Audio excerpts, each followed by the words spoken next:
We got 3 new tarantulas. Let's meet them and see their enclosure setups in this video. Hello everyone, welcome back to Spooderpods. I'm David and today we are introducing 3 of our new tarantulas. We got them from a place called Bugner Limited, a UK company. I did an unboxing video which I'll leave a card for now, and I thought it'd be nice to do an introduction video for all of them in one video, because otherwise I'll be doing 3 separate videos. You guys may get bored and it makes it a bit more interesting having them all rolled into one so you can meet them all and see their enclosures.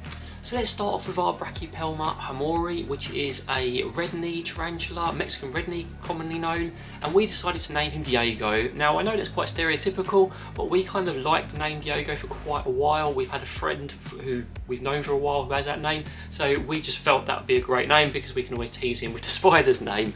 And Diego was 4 to 5 centimeters when we got him. He hasn't had his first molt yet, but he seems to have settled in very well. Now what we did is we did something similar to what we did with Shelob, and Shelob came to us in a similar sort of size, but we put her in a full size enclosure already. If it turns out that Shelob's a she or our little fella Diego's a she, then they'll get upgraded again, but this is going to be basically their enclosure, we hope. And we made sure we set it up correctly. We had our coconut hide in there, a slightly smaller one for Diego because he's smaller. Made sure we had some fake plants, made sure we had our water dish and some things for him to crawl over or potentially web over, although we know that species isn't always the biggest webber, because we wanted to have him set up, leave him in there and let him settle in and not have to disturb him unless we absolutely have to. And so far, he's quite happy, gone into his hide, he's relaxing there quite a lot and generally very good. And we know that red knees are a very common species in the hobby, and that's for a very good reason, because they're generally quite docile and very friendly. We don't plan to handle Diego, but we're really happy that he's settled in, and we're happy to finally have one and have another display tarantula, because Shelob's constantly out, but we never see our dwarf tarantulas, and yeah, we still love them, but we don't see them much, so it's nice to have Diego too. Our next introduction is for a Cohiana brunipes. Sorry if I've mispronounced that. It's important to give it scientific names, but I'm not always good for pronunciation. And that is a dwarf pink leg. And we got this little lady, which we named Sprinkles, for a very specific reason. We had a spare enclosure which we used for Ember, who is a larger sort of dwarf species, and we thought, what do we do with this? We haven't got anything suitable. So we found these dwarf pink legs which are almost entirely fossorial, and this could basically be a forever home for Sprinkles now. And we set it up in a similar way. We had a nice deep substrate, a good, I think 8 centimeters worth, and made sure it's up halfway in the enclosure. Put a few ornaments in there, made sure there's a water dish, and made a pre-dug hide for Sprinkles so she can go straight in there and we'll know where she is. Other than that, we don't expect to see Sprinkles very much. Very pretty. When she first came into the enclosure, she basically darted in and then hid next to the water bowl. Since then she's moved and we haven't seen her since, so we presume she's in the burrow. So we're giving her time to settle in, and then we're going to start feeding her, and hopefully we'll see her once in a blue moon.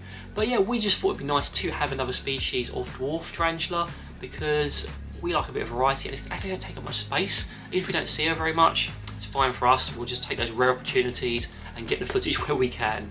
Now the last introduction today, I'm not even going to try and pronounce the scientific name. I'll put it in the description because it is too verbose for me, and I used to do English, so I don't know how I can get away with it, but it's just too much, I can't pronounce it.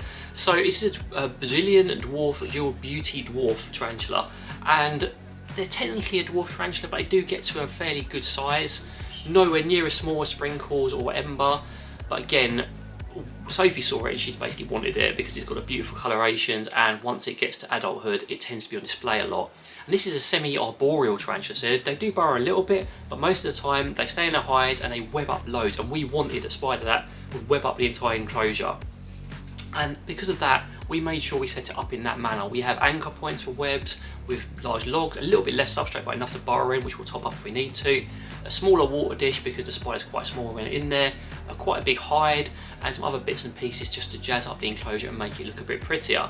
And again, we've named the spider Azul, which I forgot to mention. Azul is basically Brazilian for blue, and we thought that was a very appropriate name. Sounds kind of mystical, fits into the themes we go for.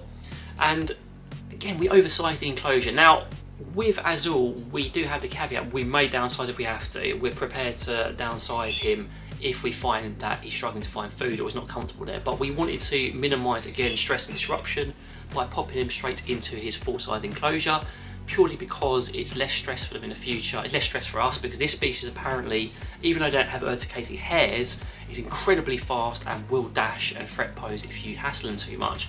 So if we can get as all settled in and happy as quickly as possible, we're happy. And so far, so good.